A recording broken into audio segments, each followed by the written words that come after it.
Hello, everyone, and welcome back to another episode of the Bridging Impact Podcast. I'm your host, Justin Furtado. The Bridging Impact Podcast passes wisdom from generation to generation. And today's guest is the one and only Rusty Oglesby.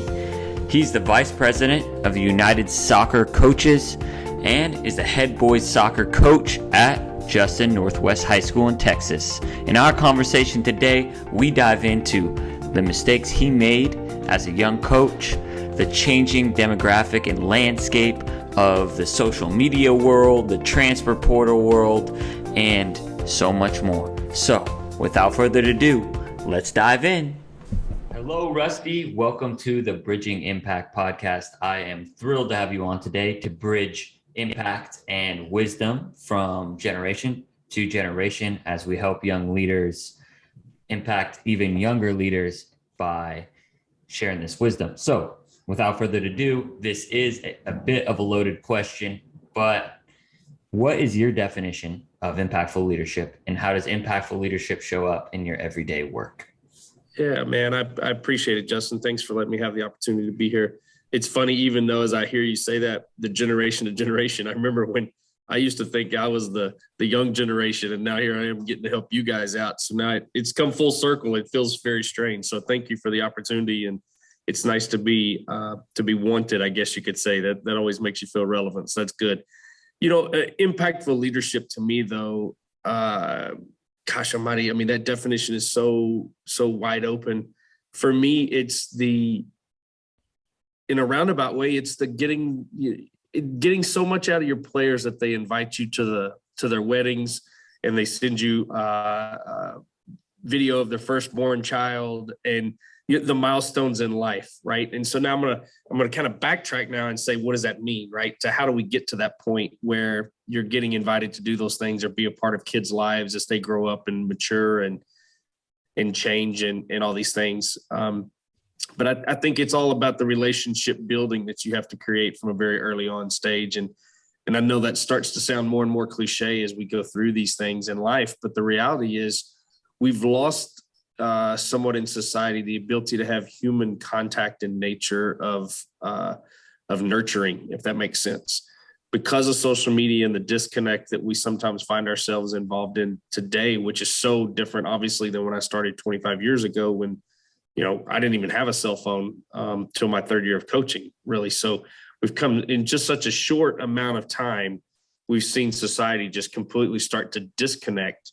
And now we're starting to see, I think, a change and a trend, I hope, of coming back together. And I think the pandemic perhaps gave us a little more opportunity to come back together. While social media was great to stay connected, we found out real quick that the human world that we live in longs for personal relationship and association with others, right?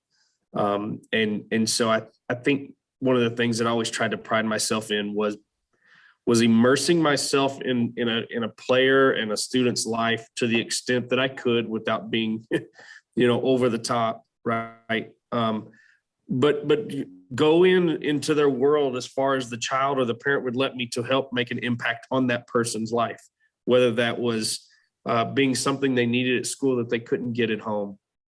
Maybe it was being a friend in a time where typically they might have looked for somebody else and they didn't have anybody else, and you had to step into that role, or becoming even a parent on senior night and stepping in and being there for a child whose parent was unable to be there. Those are the little things that to me kind of define impactful coaching. It's that old saying, that nobody cares what you know till they know that you care, right? I mean, again, just very cliche statement, but in our world of coaching, it's completely true. There's nothing else that matters. If they look, kids know when you lie, right? And so if they catch up real quick that you're just trying to pour words into them or something like that, and there's nothing but the fluff, then they don't care. They want to know that you're really there for them in the trenches and in the nasty, and to help them out the other side. And so to me, kind of in a roundabout way of answering your question, that is impactful coaching. That's the purpose of it. It's why we do what we do, because it's not for the $1.50 we make an hour doing this thing. Yeah, right. Yeah, no, they want to know that, you're for real and that you're really there for them. And I would love to continue this conversation around, you touched on social media And I think there's a big disconnect between a lot of kids, how they communicate with each other a lot of times, I'm sure it was like my generation is probably even different than your generation, right? But I at least remember phone calling and like talking Correct. on the phone, right? Where you were probably more even in person, biking over. But now that they can talk to each other instantaneously, but there's still no replacement for that human connection. And I'd Correct. love for you to kind of continue diving into that topic of the power of human connection and how a coach can impact that. Yeah, I think one of the things we talk with our kids, a perfect example, I just had a young man who came to me the other day, our season ended, and he said, Coach, you've really instilled into me the ability that I think I can go to the next level and play college soccer. And I'd love to tap into your resources and see if you could help me go play college soccer. And that's a great moment because I don't want to push a kid into thinking they have to go do those things or anything. So much of this is kids have to be kind of motivated, right? So this kid comes to me, we make a phone call. I make a phone call to a coach that I particularly know and trust. And so we wanted to connect these two. And immediately the first thing he did was sends a text message, which is great. But what I respected about the kid was listening to me enough to know that his next step was he picked up the phone and he called the coach when he didn't hear back immediately, because they want immediate gratification, right? That's the typical response. I send you a text. Why are you? Don't let me sit on delivered right the whole day or whatever whatever read, but they never replied. So the good thing about this young man was he picked up the phone and he made the conversation and he set up the appointment to go in and visit. And then he made the face-to-face visit and committed all within about a 72-hour window, and then signed us an opportunity this morning to go play college soccer. And a lot of that just comes from us as coaches having to go back to the old way of doing things, which is teaching kids the things that they don't know how to do, how to walk into a room and shake a hand, how to walk into a room and make eye contact and not be thinking about the phone in their pocket, all those things. And we as coaches deal with it too. We're connected at the hip to our power source, right? Instant world and knowledge right there at my fingertips, that I forget so much that, it's about the smile on the face or how I interact with a child eye to eye, so that they can recollect that I'm all in for them. And so I think we spend so much more time lately going back and teaching kids societal behaviors that are not the norm anymore, to get it back to a place we need it to be, so that human connection continues to abound. Yeah, no, I'm as you're talking about that, I'm kind of like thinking about different ideas where I'll like tell them something, right? Like, this is how you need to do it, right? But like I'm thinking specifically for at the end of the huddle sometimes. So I work at like a basketball school, so it's not necessarily a team, but like at the end of the training session, everyone comes in, we have a break, and some kids are just taking off. Like, I'm thinking about this literally happening yesterday, but they probably don't know that that's an important part of the team. And right. And as coaches, we know that, right? That's ingrained into us, but we have to teach them those things. I'm curious, you talked about like, and congratulations to your player playing college soccer and at the next level. It's awesome. That's awesome. That's kind of, what one of the really cool parts of being a coach, and you talk about some of these milestones, but even to go back a little bit more and touch on the relationship building, how do you find and motivate, the different personalities that you have on your team, right? Some people are probably motivated by scoring goals or team, but how do you motivate each person then to come together and buy in for something greater than themselves? Yeah, I think, one of the hardest things we have to do in high school sports today is take a collection of people who come from different. So, just look at all of this. They come from different socioeconomic backgrounds. They come from different ethnic backgrounds. They come from different playing styles of club. They come from no playing style because they don't play club. So you take all of that, and that's what a high school is. High school to me is America in a nutshell. It's a melting pot. The doors are open, especially to public school, right? The doors are open. The people that live in this boundary area are going to come here. Now, it's my job to take these kids and mold them into something to go out and produce the best product I can put on the basketball court, the baseball field, the soccer field, whatever it is. And some of them in all of those arenas, right? And teaching the athlete how to fit into all of those different things. And so, the first things you've got to do is understand where they're coming from, right? I got to know which ones of my kids play club and don't play club. And not because I only want the best club players, but because I got to know that I can't, if this kid's in club, maybe I can expect a little bit of different behavior from this as a playing style versus this other player who doesn't play club. at the same time, I may have to totally realize that kid's playing club for a coach that maybe doesn't do things the way I do, or has different morals and values and ethics and different things. So maybe I got to tweak how that kid performs at the club level and bring it into a high school level that's more grounded, perhaps, where we're dealing with the grades and the discipline factors and all those things that we have to deal with that maybe clubs don't have to deal with. So at the end of the day, you literally have to spend time meeting with each individual child to understand what their holistic approach to life is, and then try to take all of that and find some kind of commonality where you don't ostracize certain players because they don't look eye to eye with you, or you don't build up other players who do look eye to eye with you and think that the others are going to just fall in line.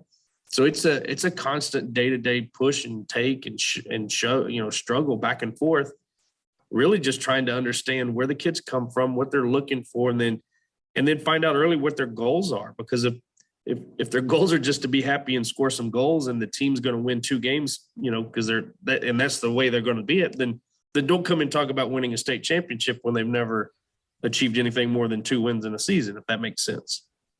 So it's building realistic goals and opportunities to make kids feel successful then.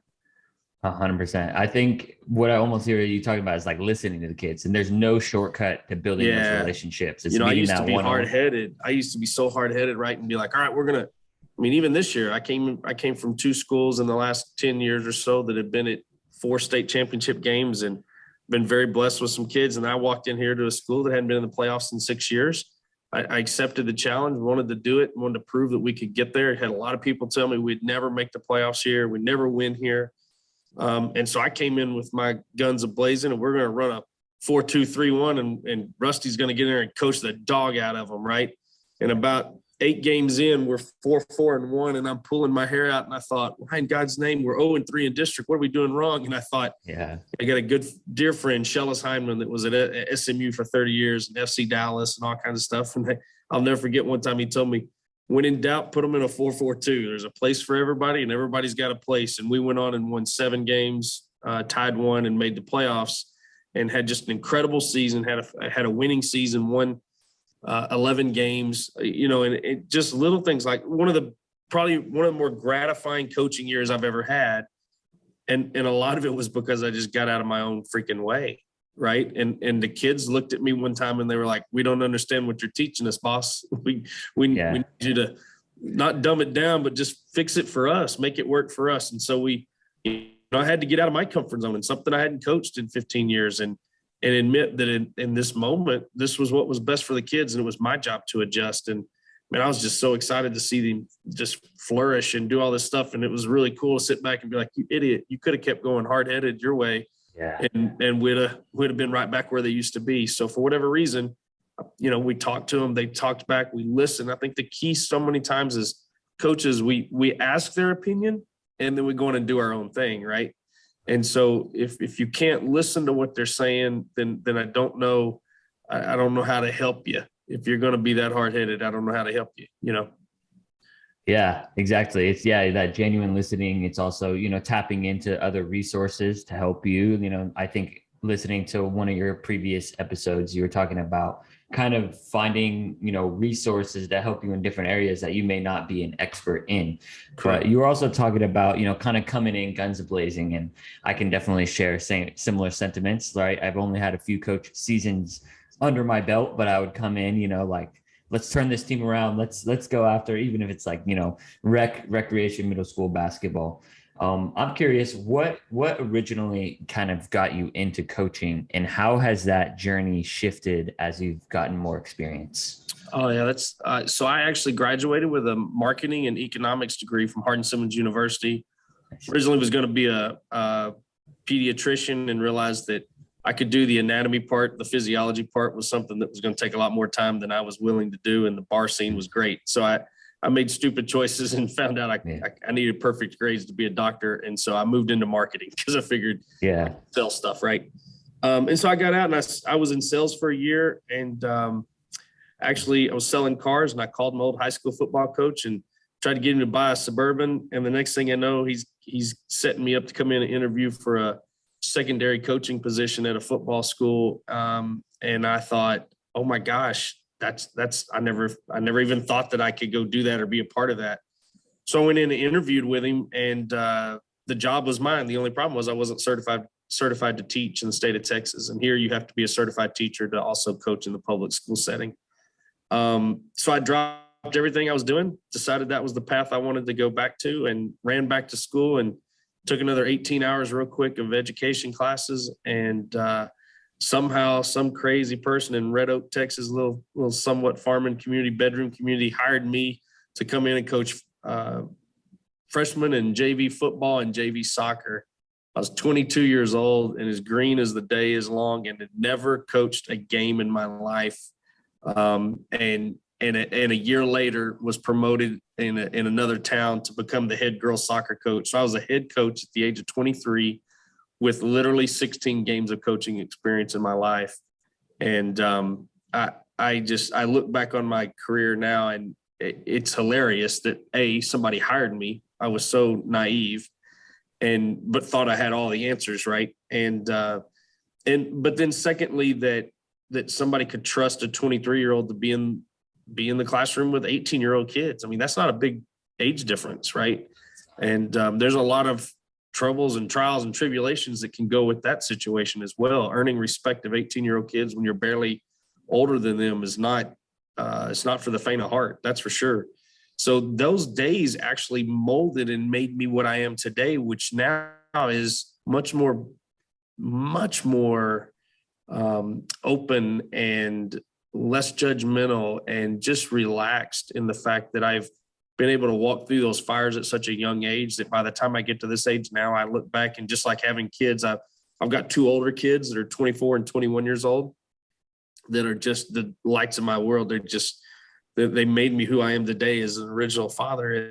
And then I remarried a couple years back, 5 years back. And my wife and I have two of the most beautiful, precious little baby girls. I have a 2-year-old and a 3-month-old. And I can sort of see my coaching career also enveloped into how I raise those children, right? How I work through the 24 and 21-year-old and the mistakes I made with them and the moments I didn't take time to be with them. I see now that I'm able to step back as an older parent and I raise these two girls with the same love, but from a different perspective and a different understanding. And my coaching career is very, very much the same way. The way I handle a 16, 17, 18-year-old boy today is not how I handled them when I was 31. And thank God for that, right? I mean, my gosh. And that's just, we all sit there and we think we have it all. Like I said, I wanted to be an offensive coordinator and a head football coach by the time I was 27, 28 years old. I finally became a real hardcore offensive coordinator in 2019. We went to the state championship game in TAPS, which is our private parochial schools. And I thought to myself, I wanted to be a head coach at 27. And here I was calling plays as a 44-year-old, 45-year-old man. And I barely knew what I thought I should know to get into that position. Does that make sense? So the naivety of me at 26, 27 versus the what could be considered genius compared to a 25, 26-year-old when I was 45 is mind-blowing to me. And so long story short, it's just about, as you get into it, just finding those different roads in the past and all the ways I screwed it up and then came out the other side. And man, I wouldn't trade it for the world. I just hope everybody has the opportunities to be in the profession long enough to grow, if that makes sense, to really find these answers that you're looking for. Right. Because even if we learn from other people's mistakes, we're still going to make mistakes of our own and still go through our own mud and to become a lotus. Actually, is a saying I heard this morning, right? Because that's how you transform, is going through these obstacles. But going back to when you were a young coach and advice to the young coaches that are listening right now, I know you talked a little bit like you're a little more open and less judgmental now, but is there anything else that you could kind of expand on when you were a younger coach that I hear you cringing a little bit, but that you would really, ask for younger coaches to reshift or rethink? Which, what the little thing is now granted, I grew up in West Texas and we had a different work ethic, right, than a lot of people. We were the salt of the earth. My granddaddy and I would haul hay all summer long, and we'd be up at the crack of dawn, or I'd be in the field at 2 a.m. pulling a calf and doing some stuff like that. So it's a little bit different environment I grew up in. But I take all that now and say this: I never complained about it was my turn to do laundry, or it was my turn to stay late while everybody else drove off and wanted to go home to their families, but it was my turn. So what I'm getting at is, the one thing I'd tell a young coach today is, don't ever think, because you have so much knowledge at your fingertips. I think we have a lot of young coaches that come in thinking they know a lot more than they really do. And they think that, well, my mom and dad have done my laundry till I was 22, 23, and I'm still living at home, but I'm a full-time stud coach now. I don't do laundry, and that's beneath me. And we get a lot of that mentality sometimes of, who are you to tell me, Pops, on how to do something, right? And I mean, I'm only 47, and I still can kind of get a little perturbed watching a youngin come in and say, I'm not going to do that laundry, or, oh, I'm sorry, I thought somebody would do it, right? So my encouragement to young coaches is, don't ever ask what needs to be done. Find stuff to do to make yourself employable and made where I want to keep you on my staff, if that makes sense. Kids are so much, I made so many mistakes early in my career of, oh, this looks like an awesome job, I'll go apply over there, and I'm good with words, so I'd get that job. And then I'd get over there and they'd be like, ooh, guess what? This one's a little bit higher up the pay scale. I'll go to this school, instead of just planting my roots. When I finally planted my roots at Wakeland in 2006, when I opened it, my son had been to 6 different elementary schools in the first 7 years of his life, right? And what an idiot I was. I didn't even know the impact I was having on my own kid, because I was chasing the dream, right? Then I planted roots in 2010 and proceeded to win 200 soccer matches at a school. And we went to 3 state championships, and we won a state championship. And and you can see that those moments started happening when I got off my high horse and really dug into what the profession was about, making those relationships and all those things. So, I joke, my first year, I went into all those education classes. I always said I wanted to go back and teach a class called What They Never Taught Me in Education Classes, right? And those are things like, hey, when a coach walks up and says, hey, we got 400 sheets of plywood over here, and you're like, what's that for? And they're like, we're going to build freshman lockers today. Like, you better know how to do some carpentry, and you don't even know how to do that. And I didn't either, but I learned. It was one of those, I didn't want to go to the next job and somebody say, hey, let's go build a locker, and me be the guy standing there, we're like, I don't know what you're talking about. So I joke about those things, but those were the things they didn't teach you, right? And you had to learn on the job experience and all that kind of stuff. And so I just encourage young coaches to, be employable and be the person that they don't like. You never want to lose that person on staff, whatever we got to do to keep that person. And I think we lose that sometimes when we're chasing our quote dreams.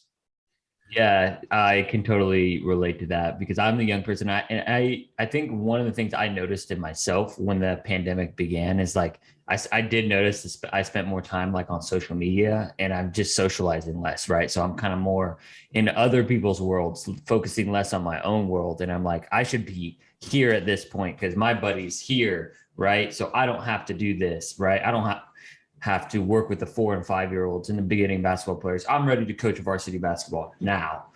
So that's something I had to kind of check myself, especially in the last 6 months.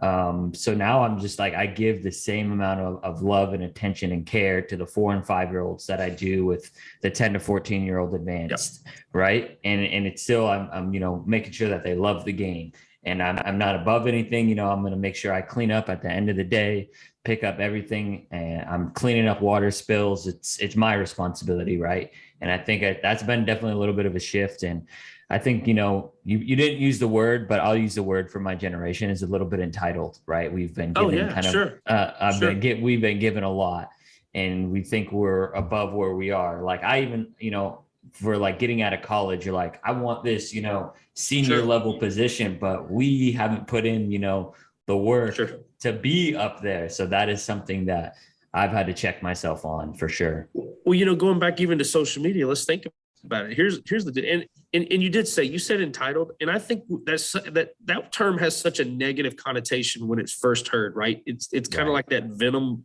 snake bite, where you're like, ooh, that stung a little bit, and I don't know if I really like that. It's not the end of the world for that term to be used, right? Entitlement is, back in the old days, you were entitled, right? I'm the son of a king, and I am entitled to my lands, and all those things. And we've let society twist that word into a nasty thing. I think what we have right now is that we just have a little bit of a misunderstanding of what reality is versus societal beliefs. And I go back to social media. Like, if somebody can, do whatever and take a video and tell you what their day looks like on TikTok and make $1 million, well, then why do I want to sit in a stinking football room when it's 120 degrees in August and try to earn my keep?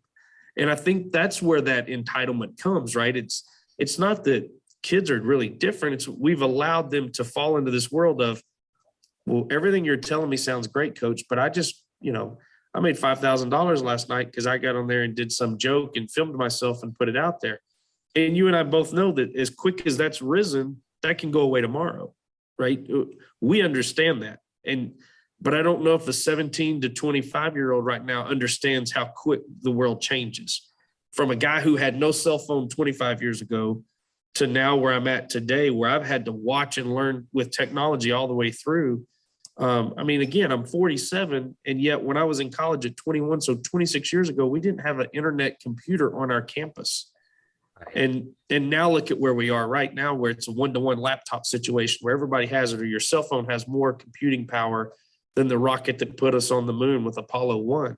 That's mind-blowing. That is. So that's where the entitlement comes from, is the reality and ease that everything's supposed to be easy. We forgot that there is an interview process. We've given trophies and medals to every kid and rings to kids for playing and finishing 6th in a baseball tournament at 7 years of age. And then we're shocked when they walk into a job interview and their shirt's untucked and they're wearing jeans and flip-flops because, hey, they do that at Google. So doesn't everybody do that? Right. It's very disconnected with what we see because social media and society just lets us feel like everything's easy. We just got to go get what you're entitled to, if that makes sense. Yeah, everything's instant, everything's easy. But as a coach now, I feel like, honestly, one of the places that kids listen to best, or kids listen to best, are coaches. Sometimes they'll tune out the teachers. They definitely probably, I'm sure, as as a parent, I know when I was a kid, tune out their parents, right? But coaches have such a big influence. So I'm curious, you touched on a little bit, before in the relationship building, but how are you teaching and kind of preaching to young athletes, about patience, about discipline, and about hard work, and that things take time?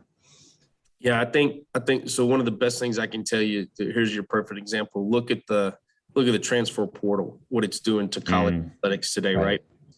I got recruited by my schools. I narrowed it to my 5, and then I made a choice, and nobody cared that I made a choice. There was nothing to announce it on except the local newspaper, right?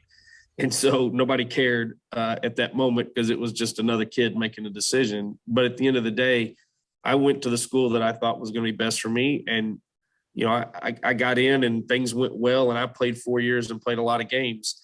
And I look back and I had the best friends because they were in there for 4 years with me, and nobody transferred, if that makes sense. There was a belief and understanding of whether I'm first or last on the bench or on the field or whatever, we're all fighting for the same thing. And, if a kid left, it was because they probably couldn't cut it, not because they just didn't feel like they were getting fluffed enough. And, you look at things now, guys are putting out on Twitter as a 19-year-old kid, hey, I'm open for name and likeness right now. Take me, and if you don't like me, then I'll just go over and play for this other guy. Guys are 2-year starters and just wake up one day and decide they don't want to play anymore.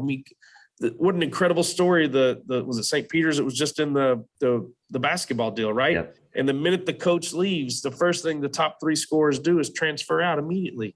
Like they were nobodies. And I don't mean that rude. In the world of sports, they were just young guys that decided to go play basketball at this cool university, and that university gave them a shot. And they did the best they could, and all of a sudden the cards fell right and they end up in the Elite 8. But now that's not good enough for them. But it was good enough for them yesterday. So I struggle with that. I'm a handshake means something kind of guy. I watched my grandfather walk into the bank and borrow $100,000 and shook the guy's hand and walked out and never signed a piece of paper because his handshake was more worthy than that piece of paper. And so I struggle to watch kids now who tell me, Coach, I'm going to go commit and play at this place. And I'm like, great. What do you think about it? Oh, it don't matter, Coach. If I don't like it, I can just 6 months, I'll just go somewhere else. I had a kid come through and play for me in high school a couple of years ago at a private school, who had been in the 8th grade somewhere, 9th grade somewhere, transferred as a sophomore to me, played as a sophomore and junior year, then transferred as a senior, and then was going to college, like 5 or 6 schools in 5 years. So how are these colleges supposed to give your son or daughter a $50,000 scholarship and turn them loose on society and expect that to happen when you as a parent have been moving these kids all the way through to different schools because something just didn't fit your agenda? So we're really seeing the struggle with the transfer portal and different things where we're just seeing kids who just have been taught it's okay to not keep your word and go somewhere else. Now, there's a whole nother podcast we could do about coaches who do the same thing and the money involved in athletics. And I'm happy to go down that in another one. But I think if we're trying to focus on what we're supposed to do as coaches, we have to teach the kids. We can't worry about the coaches at that level doing what they do. We still have to try to create the greatest society, because these kids are the ones who are going to create our society, and they're going to take care of me when I'm in diapers when I'm 80, right? I mean, so I want to know that we're doing the right thing with kids.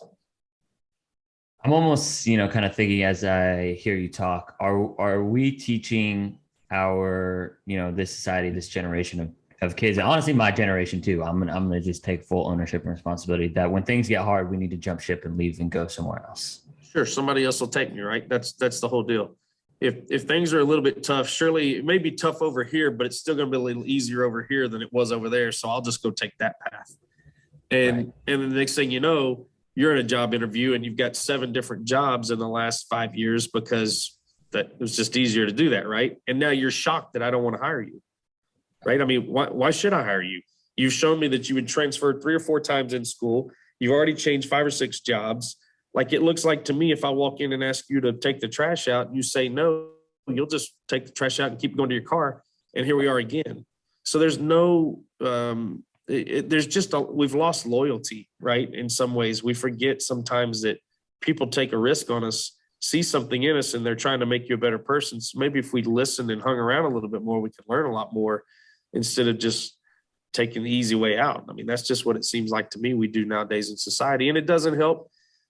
I mean, this ain't nothing political, but it doesn't help when we're sitting here right now. And for a while, it was easier to get paid to stay home than it was to go back to work, right? And so you're creating a society of, well, I'll just let somebody else take care of it for me, and I'll get my money and I'll go do me, and I'll let you know when I need you. And it's completely reversed. It shouldn't. I mean, we all know it should be the other way around, right?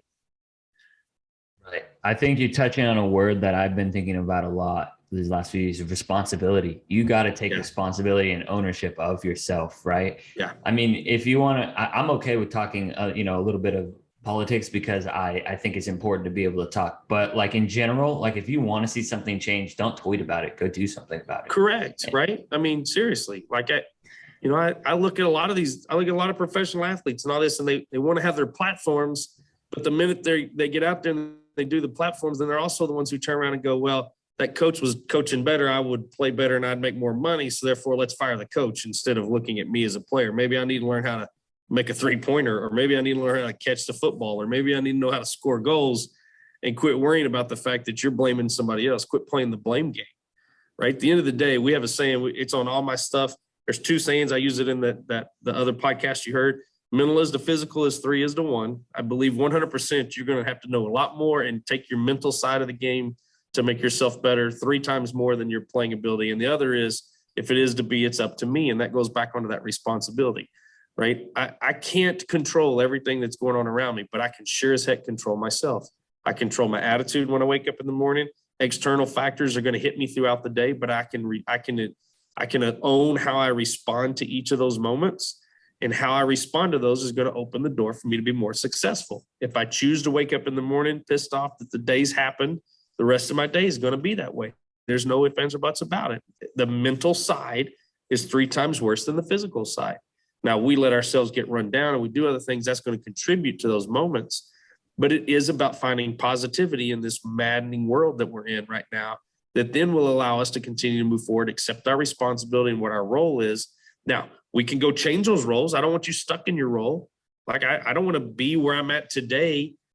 Even if I was in the same job 10 years from now, I don't want to be the same person. I don't want to be the same attitude of the human that I am today at 47. When I'm 57, I better be an entirely different person without losing who I am to the core, right? It's that constant growth, and that's got constant pursuit. Yeah. And this is a perfect segue into talking about the 3-to-1 mental to physical aspect.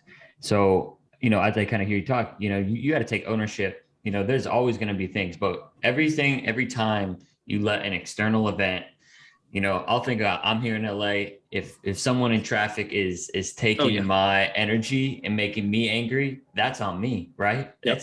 That's there's always going to be traffic. There's always going to be bad drivers. So I just got to know that, right? But can you expand a little bit more on the 3-to-1 mental to physical aspect and how you coach that as well?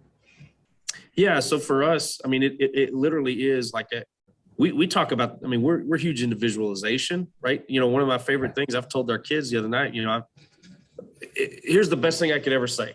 We got so lucky, and I say this lucky, it worked out great, but we were 0-3 in district, and we had tied a game finally, et cetera. And so we were sitting at a crucial point in district, and I was like, we're done. We can't, immediately I became a human. We're done. It doesn't matter what we do, boys. I'm talking to my coaches. I'm like, we're screwed. We're done. We're out. There's no way I can do it. And I went home and I just kind of did the old, hey, man, maybe I need to just back off. And I got down on my knees. I was like, God, hey, man, just tell me to shut up. Like I'm out of this. I got to figure it out. I need a better attitude, right? So I went to bed, didn't think about sports, woke up the next morning, I came in, I sat down on my computer and I said, all right, I'm going to look at the schedule with a different set of eyes today. I'm going to look at everything here differently than I did. And I literally went through and I mapped out the two teams ahead of me and myself. And I mapped out every single game, what I expected to happen. Boom, boom, boom, boom, boom, boom, boom, boom, boom. Knowing there was one game in there that needed to go one way or the other, but mapped it out. And I walked back into the boys that afternoon. I said, boys, here's the deal. If we do these things and this team, I expect to do this, and this team, I expect to do this, and we're going to play these things out based on previous. And we went through and mapped out the whole thing for the kids. And I said, when that happens, you'll finish with 22 points. This team will finish with 21, and this team will finish with 19 if everything goes as planned. It happened exactly to the T, 100%. We finished the season 22, 21, and that team lost that I thought was going to have 19, so they ended up with 16. Long story short, when the kids were like, Coach, how'd you know? Well, I didn't, but I chose to use a mental side of visualization, and I played every single match, even if I wasn't coaching against those opponents or if I wasn't those other two teams. I knew how everybody was going to play, and so we visualized what that was like, and we put it on the board so that our kids had a methodology and understanding. And so they followed into this moment, this oracle moment, I guess you could say, of, hey, what is it going to take for us to get to this level? Now, we can't control what those other two teams do, but as long as we do what coaches asked us to do and we follow through with our initiatives, we can put ourselves in a position to be successful. So that kind of is a framework of that 3-to-1, right? I mean, it had nothing. They knew how to play soccer. We knew if we did what we were capable of doing and beat the teams we'd beaten before and picked up one extra win or a tie, we were in the playoffs.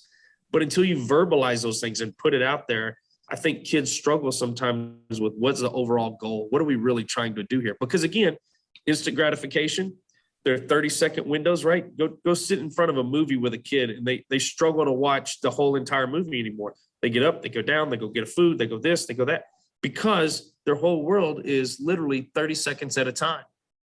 And so it's just a weird situation of trying to figure out how to reach a kid. And so these moments, dealing with all this is how we're trying to help kids understand what's going on. I just realized my kids are here for class. I may have to jump off, bro. It's all good. All right. Last thing. I really appreciate it. We probably could talk for hours. And I tell you what, let's set up another one here in a couple of weeks. And you now that we've done this one, just call back and let's hook back up, because there's plenty more things we can do. I love doing this, especially for you guys trying to bridge those gaps and trying to help out with younger coaches. This is my favorite part. Beautiful. So for the last part of this, any resources or where can people find you? Yeah, if you will, I'm on Twitter, right? I think it's at Rusty Oglesby. So please jump on Twitter. I love to get on there and throw stuff around. Follow me on Instagram as well, OglesbyR, at OglesbyR. Feel free to jump on there with that. I'm also the vice president of United Soccer Coaches. So we have 17,000 members. So feel free to keep up with us through that and just, anything. I'm always available. So you can throw my email out anytime you're tagging it. So coacho2124@gmail.com, and I'll answer any questions you have. Just happy to help anybody I can. It was an awesome conversation, Rusty. We'll talk soon. Have a great day. Thanks, Justin. Appreciate you, brother. Take care. Thank you for listening to this episode of the Bridging Impact Podcast. We'd love it if you would like, subscribe, leave a comment and a review on whatever platform you're on. It's the best way to help us grow. We appreciate you for doing that. We'll shout you out on social media. I'd also love if you connected with me on social media. Let me know your thoughts, and this is why I do it. I want to share knowledge and wisdom from experienced leaders to people like yourself and myself, so we can have this dialogue and move forward and make an impact on the world. So stay tuned, stay subscribed. Cheers.